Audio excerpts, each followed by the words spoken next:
Langka cupcake na naman nga ang recipe natin for today. Hapon nga ay namitas ako ng mulberry, ginawa kong cupcake. Ito naman ay ginawa ko na namang cupcake ang langka. Dahil meron kaming langka dito at may hinog na, finlavor ko lang dito sa ating cupcake. Pala sa ating mixing bowl, naglagay lang pala ako dito ng 1/4 na butter at nag-add din ako dito ng 1/3 cup ng vegetable oil. Pag nagbe-bake ako, vegetable oil talaga ang ginagamit ko. At nag-add rin pala ako ng 2/3 cup ng sugar, pwede brown, pwede na din white, and 1 tablespoon ng salt.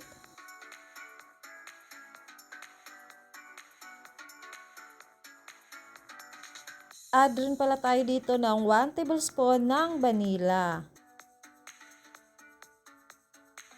Tapos na ngang nahalo, ilagay lang natin ang ating 2 pirasong itlog na medium. Pag large ang gamitin nyo, pwede na yung isa lang. At haluin lang natin ulit ito ng maigi. Saka natin ilagay ang ating langka. Bali, ginayat ko na lang siya ng ganito. Dahil nung unang gumawa ako, pinuri ko mga kabiking, ang resulta pangit. Nagustuhan o baka lang kasi nadamihan ko ang paglagay nito, paglagay ng puree pala, ganito yung itsura. Gusto ko kasi yung umaalsa talaga. At ito na nga, haluin lang natin ito ulit ng maigi. At saka natin ilagay ang ating 1 and 1/2 cup ng all-purpose flour.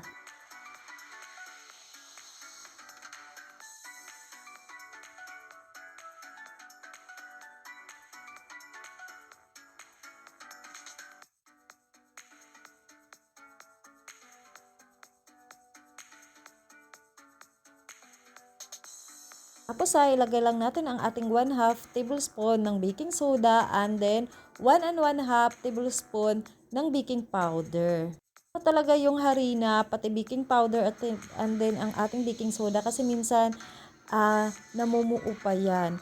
At ito na nga, naglagay lang ako ng 1/2 cup ng tubig or pwede naman milk ang inyong ilagay. At haluin lang natin ito ng mabuti. Pagkatapos ay pwede na natin itong ilagay dito sa ating paper cup cupcakes.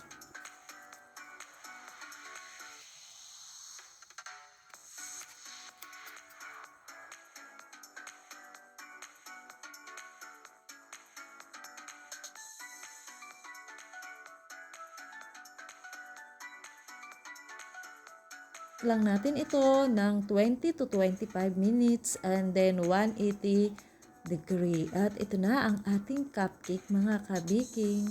Cupcake na gusto ko kasi yung unang pinakita ko sa inyo, mga kabiking, bumagsak talaga siya kasi pinuri ko siya. Siguro marami lang akong nalagay na langka na puree. At ito na nga ay titikman na natin ang ating langka na cupcake. Mas maganda pala gagayatin mo na lang yung langka ng ganito. Pwede nyo nga pinupinuhin pero wag nyo na lang i-blender.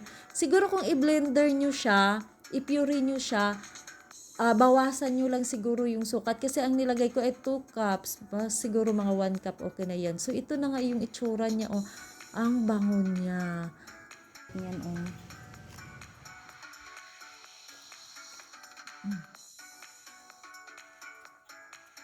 Ang sarap na lasang-lasang ng langka.